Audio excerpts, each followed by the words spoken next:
नमस्कार मित्रों, हमारे यूट्यूब चैनल द टीचर्स में आपका स्वागत है। इस वीडियो में हम लोग सिविल सेवा 2018 की जो प्री परीक्षा हुई थी उसमें आए हुए प्रश्नों को देखेंगे। और ये जो सीरीज़ है आपकी, ये पुस्तिका आपकी ए सीरीज़ है आपका, और सामान्य अध्ययन जीएस का ये प्रथम प्रश्न पत्र है। यह जो प्रश्न पत्र था आपका, ये 2 घंटे का समय था इसका, और इसका पूर्णांक 200 था आपका। उसके अलावा हम देखते हैं जो आपके लिए महत्वपूर्ण है कि जो इस पेपर में आपके हैं वो 100 प्रश्न दिए गए हैं, यानी कि एक प्रश्न जो है आपका वो 2 नंबर का है। इस प्रकार से 200 का पूर्णांक रहता है आपका। जो प्रश्न पत्र होता है ये हिंदी अंग्रेजी दोनों में ही छपा होता है। इसके अतिरिक्त हम देखते हैं कि जो परीक्षा है, इस परीक्षा में जो निगेटिव मार्किंग है वो 1/3 जो है आपकी निगेटिव मार्किंग इस परीक्षा में रहती है। आइए देखते हैं कि 2018 की आईएएस परीक्षा में किस प्रकार के प्रश्न पूछे गए थे। तो यहाँ हम देखते हैं जो पहला प्रश्न है वो कह रहा है निम्नलिखित कथनों पर विचार कीजिए। तो यहाँ पे आपको कथन दे रहा है। पहला क्या बोल रहा है आपसे, पहली लोकसभा में विपक्ष में सबसे बड़ा राजनीतिक दल स्वतंत्र पार्टी था। तो ये पहला आपका कथन है। दूसरा कह रहा है आपसे लोकसभा में नेता प्रतिपक्ष को सर्वप्रथम 1969 में मान्यता दी गई। और तीसरा कह रहा है आपसे कि लोकसभा में यदि किसी दल के न्यूनतम 75 सदस्य ना हो तो उसके नेता को प्रतिपक्ष के रूप में मान्यता नहीं मिल सकती है। तो इस प्रकार से यहाँ 3 कथन दे रहा है। ऑप्शन जो दे रहा है आपका वो दे रहा है, यहाँ पे ऑप्शन कह रहा है कि 1 और 3 सही है, 2 सही है, केवल 2 और 3 सही है, 1 2 3 सही। तो यहाँ क्या होगा आपका, यहाँ पे जो इसका सही उत्तर होगा केवल 2 सही है यहाँ पे। अर्थात जो यहाँ पे आंसर है आपका वो क्या होगा कि लोकसभा में नेता प्रतिपक्ष को सर्वप्रथम 1969 में मान्यता दी गई थी। ये सही है, बाकी दोनों क्या है आपके ये गलत हैं। चलिए क्वेश्चन नंबर 2 पे आते हैं। क्वेश्चन नंबर 2 देखिएगा क्या कह रहा है आपसे।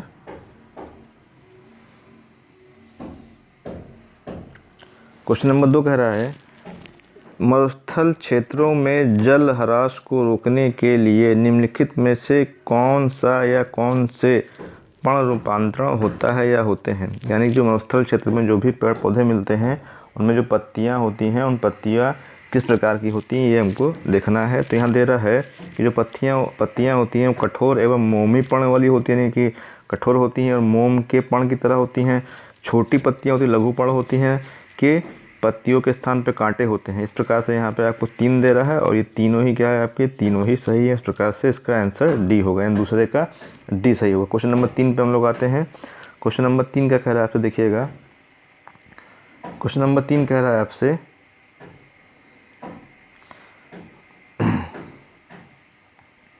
क्वेश्चन नंबर 3 कह रहा है NSSO के 70वें चक्र द्वारा संचालित कृषक कुटुंबों की स्थिति आकलन सर्वेक्षण के अनुसार निम्नलिखित कथनों पर विचार कीजिए। यहाँ पे आपको कथन दे रहा है और कृषक कुटुंब यानी कि जो भी आपके किसान के परिवार हैं उनकी जो भी अवस्था है उसका सर्वेक्षण किया गया, उस आधार पे यहाँ पे आपको इन पर विचार करना है। पहला कथन दे रहा है आपको, कह रहा है राजस्थान में ग्रामीण कुटुंबों में कृषि कुटुंबों का प्रतिशत सर्वाधिक है। पहला ये कह रहा है। दूसरा कह रहा है यानी कि जो राजस्थान में है वो जो कृषि परिवार जो होते हैं वो अधिक हैं, जो सर्वाधिक उसका प्रतिशत है। दूसरा कह रहा है देश के कुल कृषि कुटुंबों में 60% से कुछ अधिक ओबीसी के हैं, यानी ओबीसी का परसेंटेज क्या है, 60% से अधिक है, ऐसा वो बता रहा है। तीसरा कह रहा है केरल में 60% से कुछ अधिक कृषि कुटुंबों ने यह सूचना दी है कि उन्होंने अधिकतम आय गैर कृषि स्रोतों से प्राप्त की। इस प्रकार से यहाँ पे 3 दे रहा है। यहाँ पे आपका जो सही है पहला और तीसरा सही है, जबकि दूसरा यहाँ पे गलत है। तो जहाँ पे 1 और 3 होगा वही आपका सही होगा, अर्थात इसका आंसर क्या होगा, इसका आंसर आपका सी सही होगा, यानी कि 1 और 3 है आपका। आते हैं क्वेश्चन नंबर 4 पर। देखिए क्वेश्चन नंबर 4 क्या कह रहा है आपसे। क्वेश्चन नंबर 4 कह रहा है आपसे राष्ट्रीय हरित अधिकरण यानी इसको बोलते हैं NGT, नेशनल ग्रीन ट्रिब्यूटरी, यानी कि NGT किस प्रकार केंद्रीय प्रदूषण नियंत्रण बोर्ड से भिन्न है। तो यानी कह रहा है कि जो एनजीटी है और केंद्रीय प्रदूषण नियंत्रण बोर्ड है सीपीसीबी जो है, इन दोनों में किस प्रकार से भिन्नता है। तो यहाँ पे कथन दे रहा है आपको, जैसे पहला कि एनजीटी का गठन एक अधिनियम द्वारा किया गया है, जबकि सीपीसीबी का गठन सरकार के कार्यपालक आदेश द्वारा किया गया है। दूसरा कह रहा है एनजीटी पर्यावरणीय न्याय उपलब्ध कराता है और उच्चतर न्यायालयों में मुकदमों के भार को कम करने का कार्य करता है, कम करने में सहायता करता है, जबकि सीपीसीबी झरनों और कुओं की सफाई को प्रोत्साहित करता है तथा देश में वायु की गुणवत्ता में सुधार लाने का लक्ष्य रखता है। अब देखिए यहाँ पे ऑप्शन क्या दे रहा है आपको, कह रहा है कि केवल एक सही है, केवल दो सही है, एक और दो दोनों सही है, ना ही एक सही है ना ही दो सही है, ये आपसे बोल रहा है। तो जो चौथे का आंसर होगा वो होगा आपका कि यहाँ पे केवल दो सही है, यानी चौथे का आपका केवल दो सही है। तो दो क्या है आपका कि एनजीटी पर्यावरणीय न्याय उपलब्ध कराता है और उच्चतर न्यायालयों में मुकदमों के भार को कम करने में सहायता करता है, तथा जबकि सीपीसीबी झरनों और कुओं की सफाई को प्रोत्साहित करता है तथा देश में वायु की गुणवत्ता में सुधार लाने का लक्ष्य रखता है। यही सही है, बाकी एक जो है आपका ये गलत है, दूसरा आपका सही है। चलिए आते हैं क्वेश्चन नंबर हम लोग 5 पर। क्वेश्चन नंबर 5 देखिए क्या बोलता है आपसे। क्वेश्चन नंबर 5 कह रहा है आपसे, निम्नलिखित कथनों पर विचार कीजिए। कथन क्या है पहला, भारत की संसद किसी कानून विशेष को भारत के संविधान की 9वीं अनुसूची में डाल सकती है, यानी जो 9वीं अनुसूची में है संसद किसी भी कानून को डाल सकती है, ठीक है। दूसरा कह रहा है 9वीं अनुसूची में डाले गए किसी कानून की वैधता का परीक्षण किसी न्यायालय द्वारा नहीं किया जा सकता एवं उसके ऊपर कोई निर्णय भी नहीं किया जा सकता। तो यहाँ जो होगा आपका पहला तो सही है आपका कि 9वीं अनुसूची जो है उसमें किसी भी अगर विषय को हम डाल सकते हैं, संसद जो है डाल सकती है।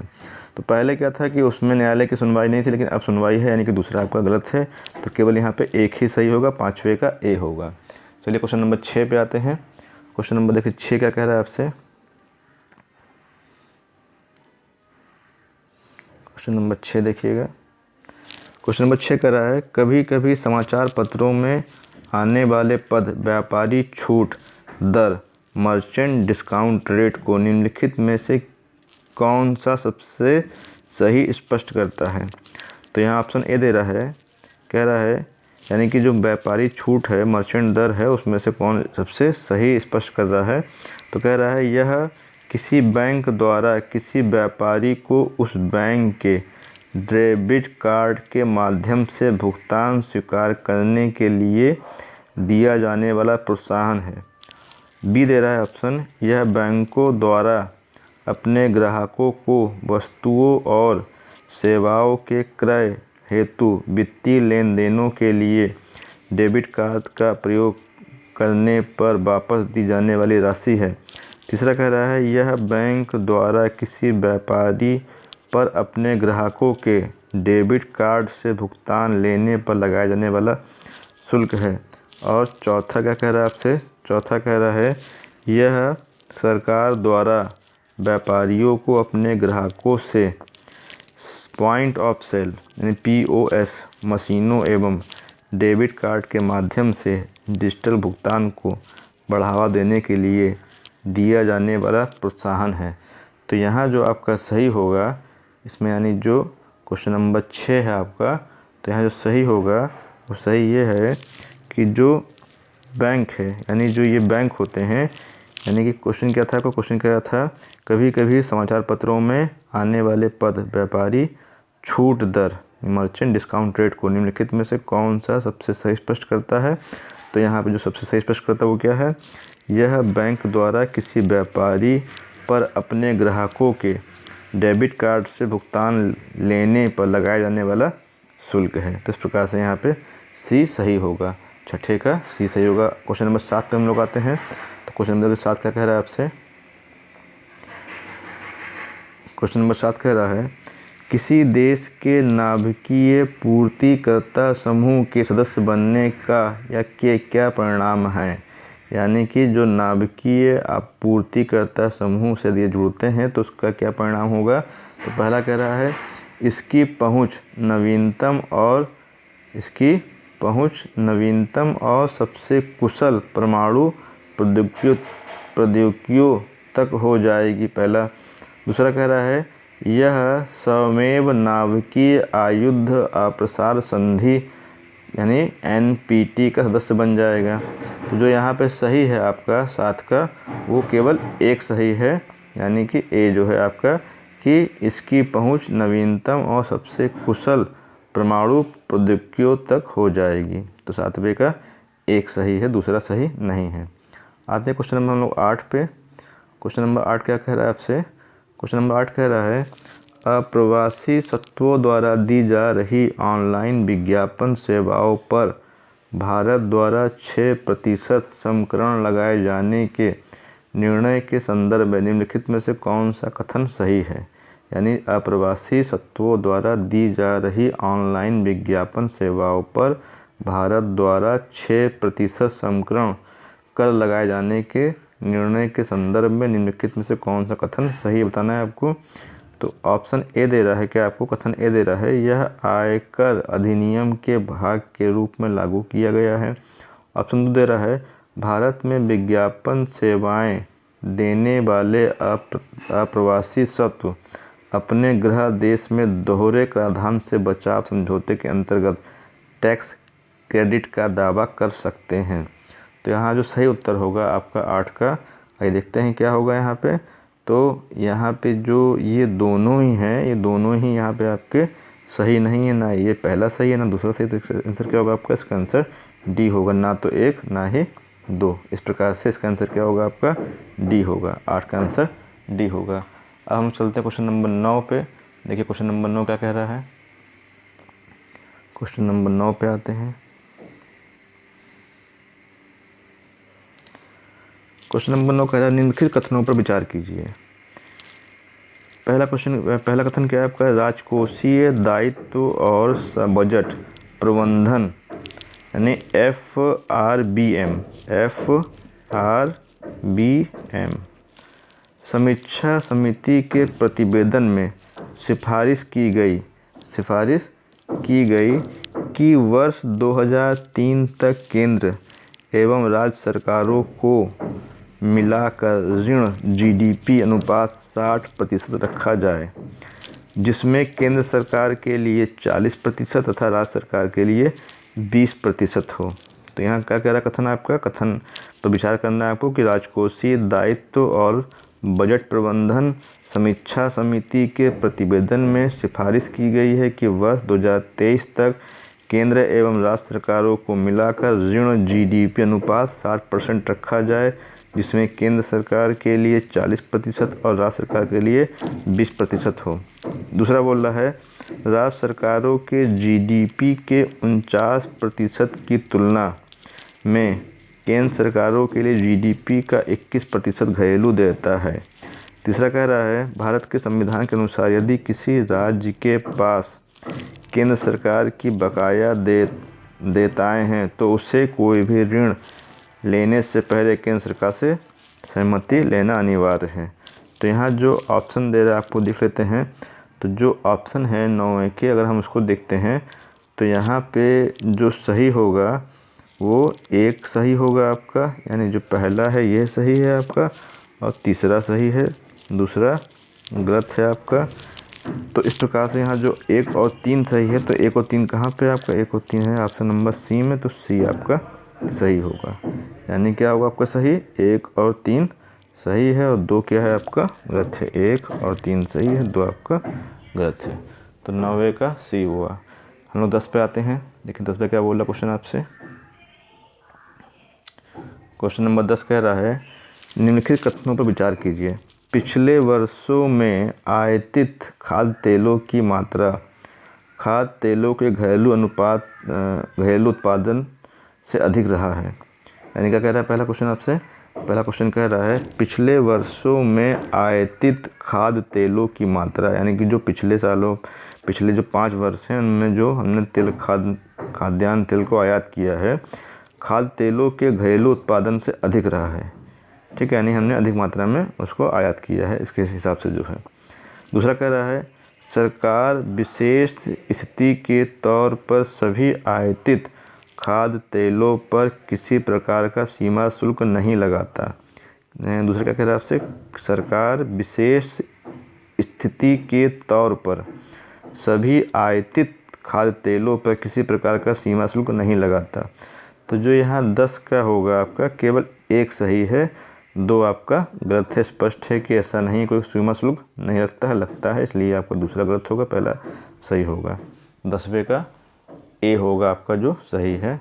आते हैं क्वेश्चन नंबर हम लोग 11 पे। देखिए क्वेश्चन नंबर 11 क्या कह रहा है आपसे? क्वेश्चन नंबर 11 कह रहा है उन्होंने मैजनी, गैरिबाल्डी, शिवाजी तथा श्री कृष्ण की जीवनी लिखी। वे अमेरिका में कुछ समय के लिए रहे तथा वे केंद्रीय सभा के सदस्य भी निर्वाचित हुए।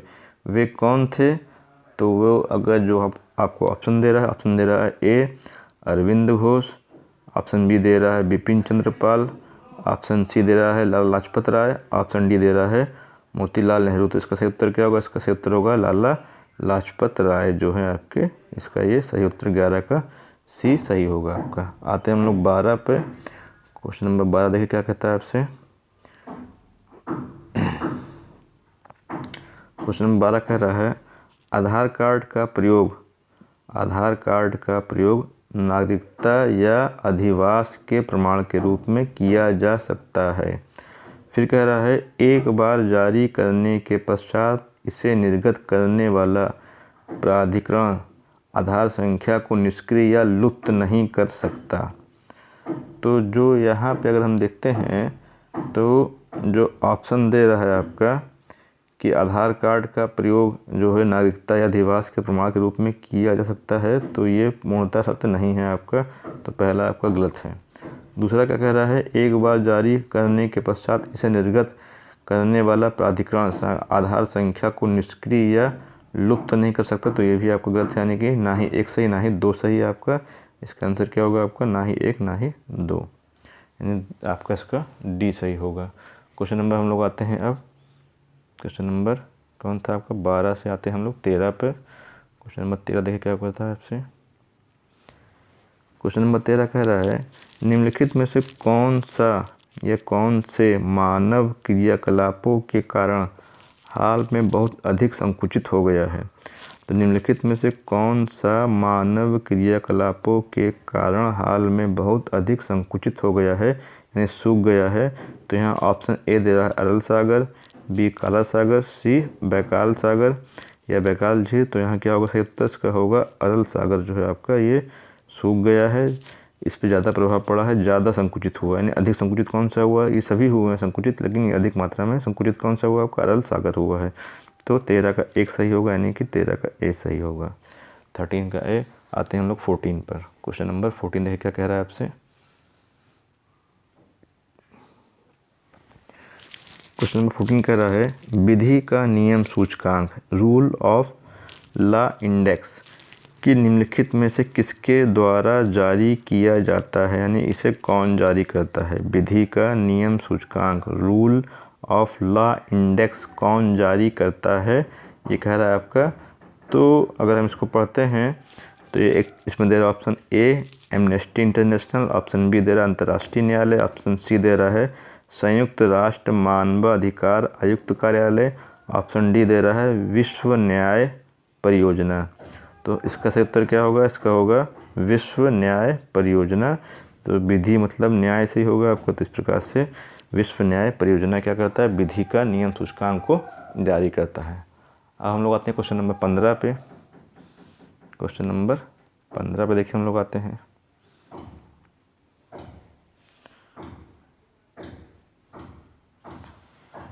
देखिए 15 क्वेश्चन कह रहा है आपसे, क्वेश्चन संख्या 15 कह रहा है आपसे निम्नलिखित में से कौन भारत के सभी एटीएम को जोड़ता है?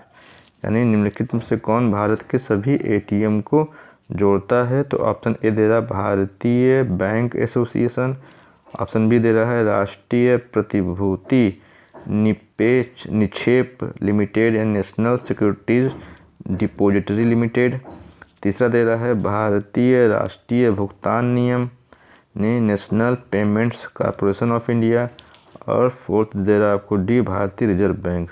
तो 15 क्या होगा आपका? 15 का होगा यानी कि भारत के सभी एटीएम कौन जोड़ता है? तो भारतीय राष्ट्रीय भुगतान नियम, यानी सी इसका सही होगा। भारतीय राष्ट्रीय भुगतान नियम ये क्या करता है? ये भारत के सभी एटीएम को जोड़ने का कार्य करता है। 15 का सी सही होगा। अब हम लोग आते हैं क्वेश्चन नंबर 16 पर। देखिए 16 क्या कह रहा है आपसे। क्वेश्चन नंबर 16 देखिए, कह रहा है निम्नलिखित कथनों पर विचार कीजिए।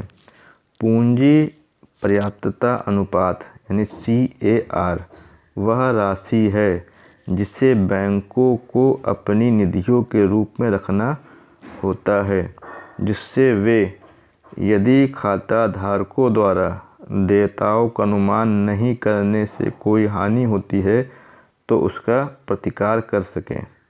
फिर कह रहा है CAR का निर्धारण प्रत्येक बैंक द्वारा अलग अलग किया जाता है। तो यहाँ CAR की बात कर रहा है, और जो CAR होता है आपका वो अगर हम देखेंगे तो यहाँ पे क्या होता है कि पूंजी पर्याप्तता अनुपात यानी CAR वह राशि है जिसे बैंकों को अपनी निधियों के रूप में रखना होता है, जिससे वे यदि खाता धारकों द्वारा देयताओं का भुगतान नहीं करने से कोई हानि होती है तो उसका प्रतिकार कर सकें। यानी कि ऑप्शन ए यहाँ पे पहला जो है वो करेक्ट है, और दूसरा क्या है आपका ये गलत है। यानी पहले केवल आपका एक सही होगा, यानी 16 का एक सही है आपका, यानी कि 16 का ए सही है। आते हैं क्वेश्चन नंबर 17 पे। देखिए 17 क्या बोल रहा है आपसे। 17 कह रहा है पहचान प्लेटफॉर्म आधार यानी पहचान प्लेटफॉर्म आधार खुला ओपन एप्लीकेशन प्रोग्रामिंग इंटरफेस उपलब्ध कराता है, इसका क्या अभिप्राय है? पहचान प्लेटफॉर्म आधार खुला ओपन एप्लीकेशन प्रोग्रामिंग इंटरफेस उपलब्ध कराता है, इसका क्या अभिप्राय है? ठीक है, तो यहाँ दे रहा है इसे किसी भी इलेक्ट्रॉनिक उपकरण के साथ एकीकृत किया जा सकता है। ऑप्शन बी दे रहा है परितारिका का प्रयोग कर ऑनलाइन प्रमाणीकरण संभव है। तो यहाँ जो आपका ऑप्शन होगा 17 का वो दोनों ही यहाँ सही है, पहला भी सही है और दूसरा भी सही है। तो यहाँ पे आपका सी होगा, यानी 1 और 2 दोनों ही सही होंगे। यानी जो आपका होता है इसे किसी भी इलेक्ट्रॉनिक उपकरण के साथ एकीकृत किया जा सकता है, यानी जोड़ सकते हैं इसको। परितारिका यानी आइरिस जो होती है आपकी आंख में जो मिलती है, आइरिस का प्रयोग कर ऑनलाइन प्रमाणीकरण संभव है आपका। तो इस प्रकार से दोनों ही इसका सही है। आते हैं हम लोग क्वेश्चन नंबर 18 पे। देखिए क्वेश्चन नंबर 18 क्या बोल रहा है आपसे। क्वेश्चन नंबर 18 कह रहा है हाल ही में निम्नलिखित में से किन देशों में लाखों लोग या तो भुखमरी, अकाल एवं कुपोषण से प्रभावित हुए या उनकी युद्ध सजातीय संघर्ष के चलते उत्पन्न भुखमरी के कारण मृत्यु हुई है? यानी कि ये क्वेश्चन आपका करंट अफेयर्स का है। तो इसका जो सही उत्तर होगा आपका 18 का वो है आपका यमन और दक्षिणी सूडान जो है इनमें ऐसा हुआ था। तो इस प्रकार से 18 का डी सही होगा। आते हैं क्वेश्चन नंबर 19 पर। देखिए 19 क्या कह रहा है आपसे। कह रहा है वुड डिस्पैच के निम्नलिखित में से कौन सा कथन सत्य है? ठीक है, तो यहाँ ऑप्शन ए दे रहा है आपको, यानी कि कथन ए दे रहा है आपको सहायता अनुदान व्यवस्था ग्रांट्स इन एड शुरू की गई। ठीक है, दूसरा क्या कह रहा है विश्वविद्यालयों की स्थापना की सिफारिश की गई। तीसरा कह रहा है शिक्षा के सभी स्तरों पर शिक्षण माध्यम के रूप में अंग्रेजी की सिफारिश की गई। तो जो 19 है आपका 19 का 1 और 2 तो सही है, तीसरा सही नहीं है, यानी कि ये और ये सही है, ये आपका सही नहीं है। तो 19 का केवल 1 और 2 होगा। क्वेश्चन नंबर 20 पे आते हैं। क्वेश्चन नंबर देखिए 20 क्या कह रहा है आपसे। 20 कह रहा है भारत की संसद के संदर्भ में निम्नलिखित में से कौन सी संसदीय समिति इसकी समीक्षा करती है और सदन को सूचित करती है कि जो विनिमय, विनियम, नियम और उपनियम, उपविधि आदि बनाने की शक्तियाँ संविधान द्वारा प्रदत्त हैं या सदन द्वारा प्रत्यायोजित हैं, उनका कार्यपालिका द्वारा इन प्रत्यायोजनों का परिधि के भीतर उचित प्रयोग हो रहा है। तो यहाँ जो होगा आपका वो जो 20 का आंसर आपका सही है वो ए सही है आपका, यानी सरकारी आश्वासनों संबंधी समिति जो होती है ये ऐसा करती है। 20 का ए सही है। आते हैं 20 का आपका ए नहीं, 20 का आपका बी सही है यहाँ पे, यानी क्या होगा 20 का अधीनस्थ विधायी संबंधी समिति, ये होगा आपका विधान संबंधी समिति, यानी 20 का बी सही होगा। आते हैं हम लोग 21 नंबर पर। देखिए 21 नंबर क्या कह रहा है आपसे। क्वेश्चन नंबर देखिए 21 कह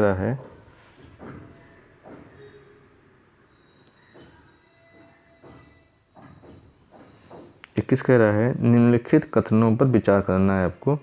शिक्षा का अधिकार RTE अधिनियम के अनुसार किसी राज्य में शिक्षक के रूप में नियुक्त होने हेतु अर्हता यानी अहर होने के लिए किसी व्यक्ति में संबंधित राज्य अध्यापक शिक्षा परिषद द्वारा निर्धारित न्यूनतम योग्यता का होना आवश्यक है। सही है।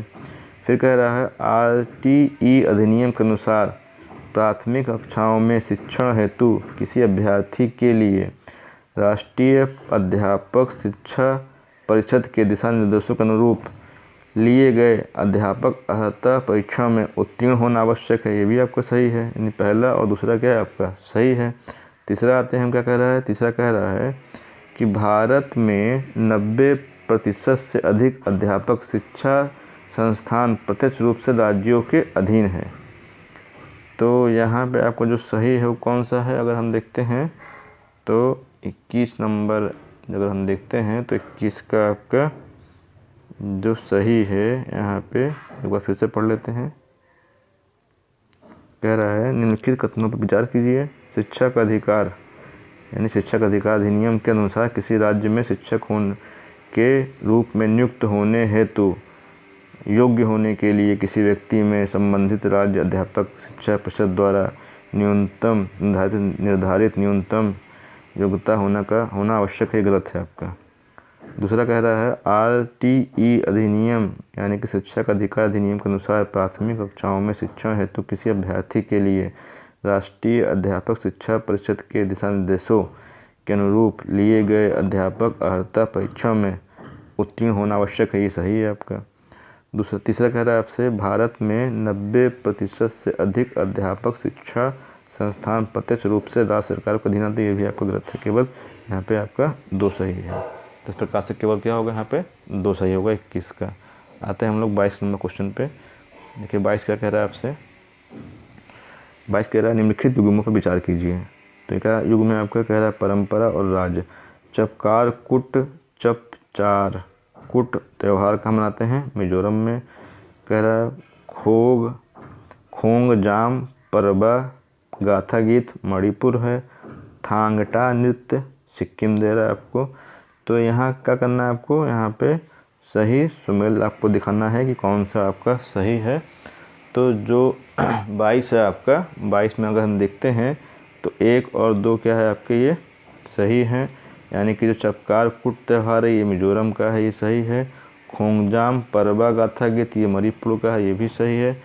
ठांगटा जो नृत्य है ये सिक्किम का नहीं है, यही आपका गलत है। इस प्रकार से क्या होगा आंसर इसका आपका बी सही होगा, 1 और 2। आते हैं क्वेश्चन नंबर हम लोग 23 पर। क्वेश्चन नंबर 23 क्या बोलता है आपसे। क्वेश्चन नंबर 23 कह रहा है निम्नलिखित कथनों पर विचार कीजिए। पहला कह रहा है खाद्य सुरक्षा एवं मानक अधिनियम 2006 ने खाद्य अपमिश्रण की रोकथाम अधिनियम 1954 को प्रतिस्थापित किया। सही है। भारतीय खाद्य सुरक्षा एवं मानक प्राधिकरण अथॉरिटी ऑफ इंडिया केंद्रीय स्वास्थ्य एवं परिवार कल्याण मंत्रालय में स्वास्थ्य सेवा महानिदेशक के प्रभार के रूप में है। तो ये गलत है आपका, यहाँ केवल आपका एक सही है। तो यहाँ कौन सा सही है आपका? केवल एक सही है, तो ऑप्शन ए सही होगा। तो इस प्रकार से क्वेश्चन नंबर क्या था आपका? क्वेश्चन नंबर 23 का केवल एक सही है आपका, ए सही है आपका, ए। क्वेश्चन नंबर 23 का ए। 24 पे हम लोग आते हैं। क्वेश्चन नंबर 24 कह रहा है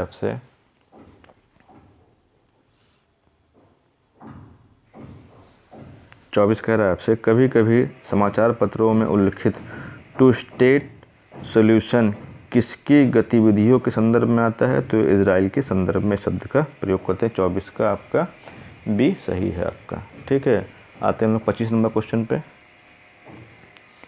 25 नंबर देखिए क्या कहता है आपसे। 25 कह रहा है, राष्ट्रीय खाद्य सुरक्षा अधिनियम 2013 के अधीन बनाए गए उपबंधों के संदर्भ में निम्नलिखित कथनों पर विचार कीजिए। तो यहाँ पहला कथन क्या है आपका? केवल वे ही परिवार सहायता प्राप्त खाद्यान्न लेने की पात्रता रखते हैं जो गरीबी रेखा से नीचे की श्रेणी में आते हैं। यानी जो खाद्य सुरक्षा अधिनियम 2013 है, जो राशन पानी मिलता है किसको मिलेगा आपका, ये बात कर रहा है। तो केवल बीपीएल को मिलेगा, तो ऐसा तो नहीं है वैसे। फिर कह रहा है, परिवार में 18 वर्ष से या उससे अधिक उम्र की सबसे अधिक उम्र वाली महिला को राशन कार्ड निर्गत किए जाने के प्रयोजन से परिवार का मुखिया होगा। यानी कि ये दूसरा आपका सही है। तीसरे का कह रहा है, गर्भवती महिलाएं एवं दूध पिलाने वाली माताएं गर्भावस्था के दौरान और उसके 6 महीने के बाद तक प्रतिदिन 1600 कैलोरी वाली राशन घर ले जाने की हकदार होंगी। ये आपका गलत है। तो केवल यहाँ पे 2 सही है आपका। तो ऑप्शन क्या होगा आपका? यहाँ पे केवल 2 सही होगा, यानी बी सही होगा, यानी कि आपका 25 का बी सही होगा। प्रश्न संख्या 26 पे आते हैं। देखिए क्या कह रहा है। कह रहा है, भारत में माल के भौगोलिक संकेत रजिस्ट्रेशन और संरक्षण की बात कर रही है। तो भारत में माल के भौगोलिक संकेत अधिनियम 1999 को निम्नलिखित में से किससे संबंधित दायित्वों के अनुपालन के लिए लागू किया गया है? तो यहाँ जो ऑप्शन दिए गए ILO, IMF, UNCTAD और WTO। तो यहाँ क्या होगा आपका? जहाँ पे भी व्यापार की बात होगी वहाँ पे आपका WTO हो जाएगा आपका, इसलिए 26 का डी सही है। 27 देखिए क्वेश्चन क्या कर रहा है। 27 नंबर कह रहा है आपसे, 27 कह रहा है, निम्नलिखित कथनों पर विचार कीजिए। भारत में राज्य सरकारों को गैर कोयला खदानों की नीलामी का अधिकार नहीं है। फिर कह रहा है, आंध्र प्रदेश एवं झारखंड में सोने की खदानें नहीं हैं। फिर तीसरा कह रहा है, राजस्थान में लोहे की खदानें हैं। तो ये सही है आपका, खदानें हैं यहाँ पे। आंध्र प्रदेश और झारखंड में सोने की खदानें नहीं हैं, ऐसा नहीं है, वहाँ खदानें हैं आपका। और भारत में राज्य सरकारों को गैर कोयला खदानों की नीलामी का अधिकार नहीं है, ये भी आपका गलत है। तो यहाँ सही क्या है आपका? यहाँ पे सही हो केवल 3 आपका, इसलिए ऑप्शन डी सही होगा। आते हैं क्वेश्चन नंबर 28 पे। क्वेश्चन नंबर 28 देखिए क्या कह रहा है आपसे। क्वेश्चन 28 कह रहा है आपसे, डिजिटल भुगतान के संदर्भ में निम्नलिखित कथनों पर विचार कीजिए। तो यहाँ ऑप्शन ए दे रहा है आपको, भीम ऐप उपयोग करने के लिए यह ऐप UPI सक्षम खाते से किसी को धन का हस्तांतरण करना संभव बनाता है। फिर कह रहा दूसरा, जहां एक चिप पिन डेबिट कार्ड में प्रमाणीकरण के 4 घटक होते हैं, भीम ऐप में प्रमाणीकरण के सिर्फ 2 घटक होते हैं। तो यहाँ पे केवल ये गलत है आपका और ये सही है आपका, केवल एक सही है। ऑप्शन ए सही होगा आपका 28 का ए। आते हैं क्वेश्चन नंबर 29 पे। देखिए क्वेश्चन नंबर 29 क्या कह रहा है आपसे। कह रहा है, निम्नलिखित में से कौन सा शहर दिल्ली के सबसे समीप स्थित देशांतर पर स्थित है आपका? तो ये आपका बेंगलुरु होगा, यानी कि 29 का ए सही है। देखिए 30 पे आते हैं। क्वेश्चन नंबर 30 कह रहा है, अंतर्राष्ट्रीय श्रम संगठन के 138 और 182 अभी समय किससे संबंधित है? ये आपके बाल श्रम से संबंधित है। 30 का ए सही है। चलिए क्वेश्चन नंबर 31 पे आते हैं। क्वेश्चन नंबर देखिए 31 क्या कह रहा है आपसे। क्वेश्चन नंबर 31 कह रहा है आपसे, धन विधेयक के संबंध में निम्नलिखित में से कौन सा कथन सही नहीं है, बताना है आपको। किसी बिल यानी विधेयक को धन विधेयक तब माना जाएगा जब इसमें केवल किसी कर के अधिरोपण, उन्मूलन, माफ़ी, परिवर्तन या विनिमय से संबंधित प्रावधान हों। फिर दूसरा कह रहा है, धन विधेयक में भारत की संचित निधि एवं भारत की आकस्मिक निधि की अभिरक्षा से संबंधित उपबंध होते हैं। तीसरा कह रहा है, धन विधेयक भारत की आकस्मिक निधि से धन के विनियोजन से संबंधित होता है। और ऑप्शन डी दे रहा है आपका कि धन विधेयक भारत सरकार द्वारा धन के उधार लेने या कोई प्रत्याभूति देने के विनिमय संबंधित होता है। तो यहाँ आपको ढूंढना क्या है, यहाँ आपको ढूंढना है कि इनमें से कौन सा कथन सही नहीं है। तो सही नहीं ढूंढना है आपको। तो यहाँ जो आपका हम देखते हैं क्वेश्चन नंबर जो है इसमें 31 जो ऑप्शन है आपका 31 ऑप्शन जो होगा, तो 31 का जो ऑप्शन नंबर सी है आपका, ये आपका इसमें रॉन्ग है। धन विधेयक भारत की आकस्मिकता निधि से धन के विनियोजन संबंधित है, ये आपका गलत है। बाकी सब क्या है आपका सही है। क्वेश्चन नंबर 32 पे आते हैं। देखिए क्वेश्चन नंबर 32 क्या कह रहा है आपसे। कह रहा है, भारत के राष्ट्रपति के निर्वाचन के संदर्भ में निम्नलिखित कथनों पर विचार कीजिए। यानी भारत के राष्ट्रपति के निर्वाचन के संदर्भ में निम्नलिखित कथनों पर विचार कीजिए। कह रहा है, प्रत्येक एमएलए के वोट का मूल्य अलग अलग राज्य में अलग अलग होता है। ठीक है। फिर कह रहा है, लोकसभा के सदस्यों के वोट का मूल्य राज्यसभा के सदस्यों के वोट के मूल्य से अधिक होता है। तो ये गलत है आपका, पहला सही है आपका। तो केवल एक आपका सही होगा। यहाँ पे ढूंढना है कौन सा सही है आपका। क्वेश्चन नंबर 32 के बाद आते हैं 33 पर। देखिए 33 क्या कह रहा है आपसे। क्वेश्चन नंबर 33 कह रहा है, भारत के संदर्भ में अंतर्राष्ट्रीय परमाणु ऊर्जा एजेंसी यानी IAEA के अतिरिक्त नया 4 यानी एडिशनल प्रोटोकॉल का अनुसमर्थन करने का निहितार्थ क्या है, मतलब इसका क्या मतलब होता है, ये आपको बताना है 33 का। तो देखिए असैनिक परमाणु जो होता है आपका, असैनिक परमाणु रिएक्टर IAEA के रक्षा उपायों के अधीन आ जाते हैं। फिर सैनिक परमाणु अधिष्ठान IAEA के निरीक्षण के अधीन आ जाते हैं। जहाँ सही उत्तर आपका ए होगा आपका कि जो असैनिक परमाणु रिएक्टर होते हैं वो IAEA के अधीन आ जाते हैं आपके, इसलिए आपका ये सही होगा। क्वेश्चन नंबर हम लोग आते हैं 34 पर 34 क्वेश्चन कह रहा है आपसे, निम्नलिखित देशों पर विचार कीजिए। पहला ऑस्ट्रेलिया, कनाडा, चीन, भारत, जापान, USA। उपयुक्त में से कौन से देश आसियान के मुक्त व्यापार भागीदारों में से एक हैं। तो ये बताना है आपको कौन से देश ऐसे हैं जो इसमें शामिल है मुक्त व्यापार में। तो जो इसमें शामिल है आपके, अगर हम उनकी बात करते हैं तो उसमें आपका एक तो जो आपका ऑस्ट्रेलिया है ये शामिल है, और आपका चीन भी शामिल है, जापान शामिल है, और साथ ही आपका जो है भारत भी शामिल होना चाहिए। तो भारत भी शामिल है आपका। तो इस प्रकार से 1, 3, 4 और 5 जहाँ होगा ठीक होगा। तो 1, 3, 4, 5 यानी सी सही है यहाँ पे आपका, यानी कि इसका सी सही है आपका। तो 34 का आंसर आपका सी सही होगा। आते हैं क्वेश्चन नंबर 35 पर। 35 देखिए क्या कह रहा है आपसे।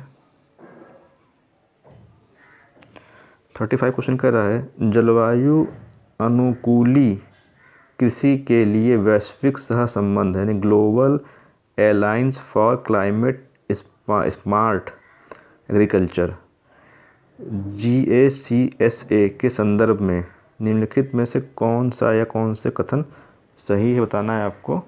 तो यहाँ पे ऑप्शन दे रहा है आपको जो है GACSA 2015 में पेरिस में हुए जलवायु शिखर सम्मेलन का एक परिणाम है। पहला दे रहा है। दूसरा कह रहा है GACSA में सदस्यता से कोई बंधनकारी दायित्व उत्पन्न नहीं होता। और तीसरा दे रहा है आपको GACSA के निर्माण में भारत की साधक भूमिका थी। तो अब यहाँ से आपको सही कथन चुनना है आपका कि कौन सा कथन सही है। तो जो यहाँ पे सही है आपका 35 में अगर हम इसकी बात करते हैं तो यहाँ केवल एक ही सही है आपका, वो है आपका दूसरा वाला कि GACSA में सदस्यता से कोई बंधनकारी दायित्व उत्पन्न नहीं होता, अर्थात केवल 2 यहाँ पे सही होगा और बाकी दोनों क्या है आपके गलत हैं। तो 35 का आपका बी सही होगा। क्वेश्चन नंबर 36 पे हम लोग आते हैं। 36 कह रहा है निम्नलिखित में से कौन सा या कौन से भारत सरकार के डिजिटल इंडिया योजना के घटक या उद्देश्य हैं, बताना है आपको। भारत की अपनी इंटरनेट कंपनियों का गठन जैसा कि चीन में किया गया है, तो ऐसा कोई उद्देश्य नहीं है। फिर कह रहा है एक नीतिगत ढांचे की स्थापना जिससे बड़े आंकड़े एकत्रित करने वाली समुद्र पारी या बहुराष्ट्रीय कंपनियों को प्रोत्साहित किया जा सके कि वे हमारी राष्ट्रीय भौगोलिक सीमाओं के अंदर अपने बड़े डेटा केंद्रों की स्थापना करें, तो ये भी आपका सही नहीं है। हमारे अनेक गांवों को इंटरनेट से जोड़ना तथा हमारे बहुत से विद्यालयों, सार्वजनिक स्थानों एवं प्रमुख पर्यटन केंद्रों में वाईफाई लाना, ये सही है आपका। तो 36 का 3 सही होगा। तो देखते हैं 36 का 3 कहाँ है, तो केवल आपका बी है आपका जो सही है। इस प्रकार से इसका बी सही होगा। क्वेश्चन नंबर हम लोग आते हैं अब 37 पे। देखिए 37 क्वेश्चन क्या कह रहा है आपसे। 37 जो है यहाँ कह रहा है निम्नलिखित युग्मों पर विचार कीजिए। कभी कभी समाचार पत्रों में उल्लिखित शहर और ये देश दिखा रहा है Alleppey Syria, Kirkuk Yemen, Mosul फिलिस्तीन, मजार शरीफ अफ़गानिस्तान। इसमें से कौन सा सही सुमेलित है बताना है आपको। तो जो 37 है आपका, इसमें जो सही सुमेलित है आपका वो जो है आपका अलेप्पी सीरिया में है, सही है, और मजार शरीफ अफ़गानिस्तान में है, ये सही है। बाकी ये दोनों आपके गलत हैं। इस प्रकार से 1 और 4 सही होगा, नहीं 37 का बी सही होगा। 37 का बी सही होगा। आते हैं हम लोग 38 पे। अब क्वेश्चन नंबर 38 पे आते हैं। क्वेश्चन नंबर 38 कह रहा है क्वेश्चन नंबर 38 कह रहा है भारतीय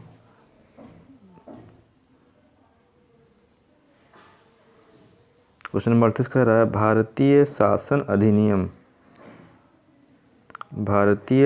अधिनियम 1935 के द्वारा स्थापित संघ में अवशिष्ट शक्तियाँ किसे दी गई थी, तो वो दी गई थी गवर्नर जनरल को। तो 38 का बी सही होगा।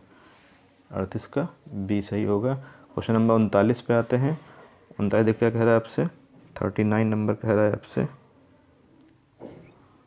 39 नंबर कह रहा है आपसे निम्नलिखित कथनों पर विचार कीजिए। विधानसभा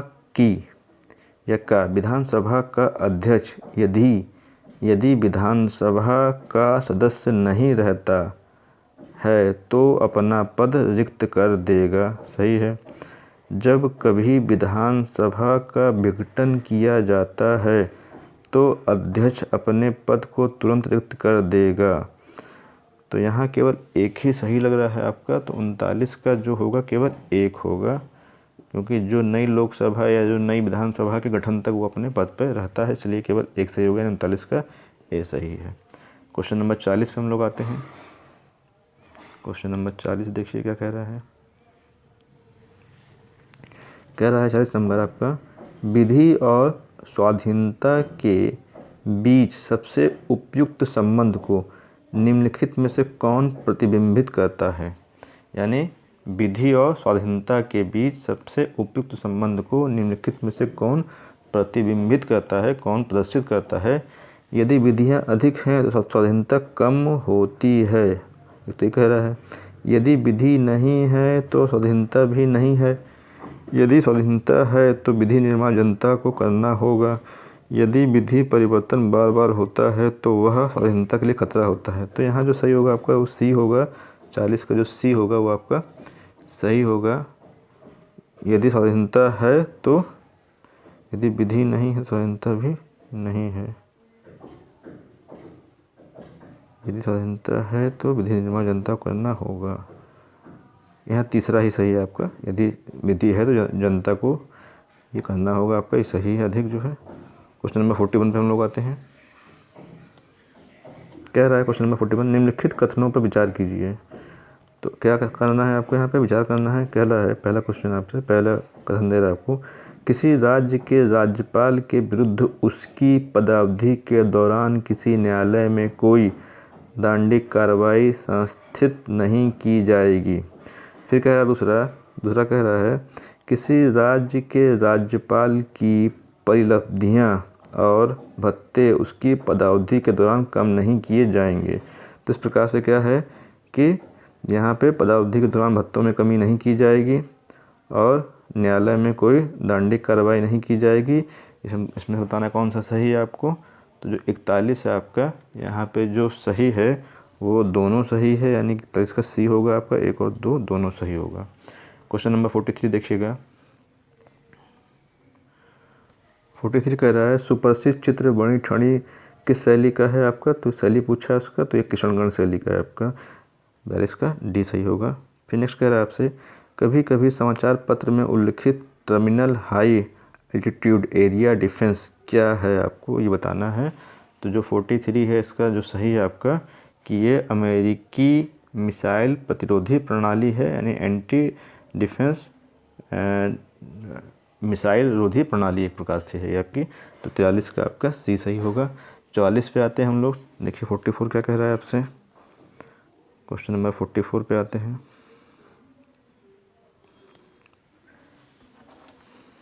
कह रहा है, भारत के सांस्कृतिक इतिहास के संदर्भ में निम्नलिखित कथनों पर विचार कीजिए।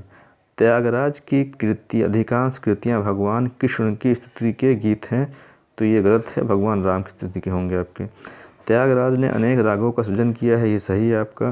अन्नमाचार्य और त्यागराज समकालीन थे, ऐसा भी नहीं, गलत है आपका, ये गलत है आपका। सॉरी, ये आपका सही था, ये आपका गलत है।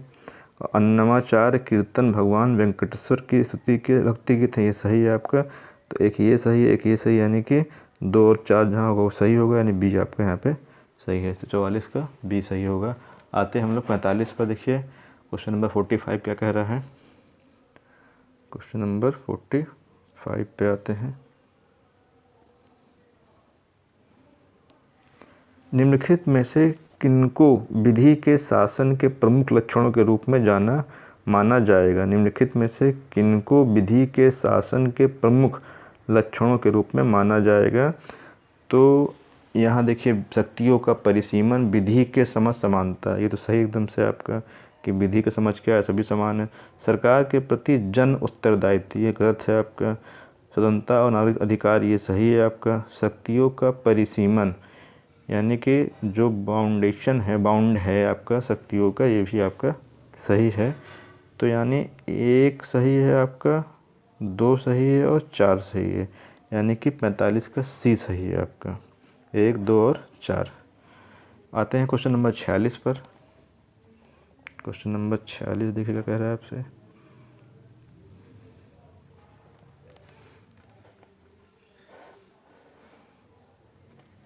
देखिएगा कह रहा है, निम्नलिखित में से कौन सा कथन वैध मुद्रा लीगल टेंडर मनी के अर्थ को सही वर्णित करता है। तो जो लीगल टेंडर मनी के अर्थ को सही व्यक्त करता है आपका वह होगा, वह मुद्रा जो कोई ऋणदाता अपने दावों के निपटाने में स्वीकार करने के लिए बाध्य होता है, यह आपका सही है और बाकी सब आपके गलत हैं। क्वेश्चन नंबर 47 पे आते हैं। कह रहा है, यदि सरकार द्वारा कोई वस्तु जनता को निःशुल्क उपलब्ध कराई जाती है तो बताना है क्या है आपको। तो यहाँ होगा क्या, विकल्प लागत 0 होती है, विकल्प लागत की उपेक्षा की जाती है। विकल्प लागत को उत्पादन के उपभोक्ता से कर देने वाली जनता को अंतरित कर दिया जाता है। यही सही है आपका। 47 का सी सही है। 48 पे आते हैं हम लोग। 48 कह रहा है निरपेक्ष तथा प्रति व्यक्ति वास्तविक जीएनपी की वृद्धि आर्थिक विकास की ऊंची दर की संकेत नहीं करता यदि फिर से देखिए एक बार, निरपेक्ष तथा प्रति व्यक्ति वास्तविक जीएनपी की वृद्धि आर्थिक विकास की ऊंची दर का संकेत नहीं करती यदि। ऑप्शन क्या दे रहा है आपको यहाँ पे? जो ऑप्शन दे रहा है औद्योगिक उत्पादन कृषि उत्पादन के साथ साथ बढ़ने में विफल रह जाता है। कृषि उत्पादन औद्योगिक उत्पादन के साथ साथ बढ़ने में विफल रह जाता है। निर्धनता और बेरोजगारी में वृद्धि होती है। तो ये आपका सही है। 48 का आपका सी सही है। आते हैं हम लोग 49 नंबर पर। क्वेश्चन नंबर 49 देखते हैं। निम्नलिखित कथनों पर विचार कीजिए। कह रहा है एक संकल्पना के रूप में मानव पूंजी निर्माण की बेहतर व्याख्या एक संकल्पना के रूप में मानव पूंजी निर्माण की बेहतर व्याख्या उस प्रक्रिया के रूप में की जाती है जिसके द्वारा किसी देश के व्यक्ति अधिक पूंजी का संचय कर पाते हैं। देश के लोगों के ज्ञान कौशल स्तरों और क्षमताओं में वृद्धि हो पाती है। गोचर धन का संचय हो पाता है। अगोचर धन का संचय हो पाता है। तो इस प्रकार से यहाँ पे आपको जो पहला दे रहा है किसी देश के व्यक्ति अधिक पूंजी का संचय कर पाते हैं। फिर कह रहा है देश के लोगों के ज्ञान कौशल स्तरों और क्षमताओं में वृद्धि हो पाती है। गोचर धन का संचय हो पाता है। अगोचर धन का संचय हो पाता है। तो जो 49 है आपका, यहाँ पे अगर हम देखते हैं तो यहाँ पे 2 और 4 क्या एकदम सही है, यानी कि ये और ये आपका एकदम सही है आपका 2 और 4। आते हैं क्वेश्चन नंबर 50 पर।